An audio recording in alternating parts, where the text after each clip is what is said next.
দীর্ঘ প্রায় 5 বছর ধরে ওয়ানডে অলরাউন্ডার র্যাঙ্কিংয়ের শীর্ষস্থানটা নিজের করে রেখেছিলেন সাকিব আল হাসান। তবে এবার তাকে হারাতে হলো সেই জায়গা। তাকে সরিয়ে আফগান অলরাউন্ডার মোহাম্মদ নবী উঠে এসেছেন শীর্ষস্থানে।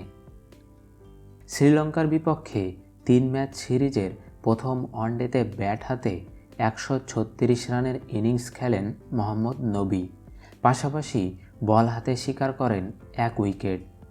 এতেই সাকিবকে টপকে উপরে উঠে এসেছেন মোহাম্মদ নবী। রেটিং পয়েন্টে দুইজনের পার্থক্য 4। সাকিব আল হাসানের রেটিং পয়েন্ট 310 এবং সাকিবের অবস্থান 2 নম্বরে।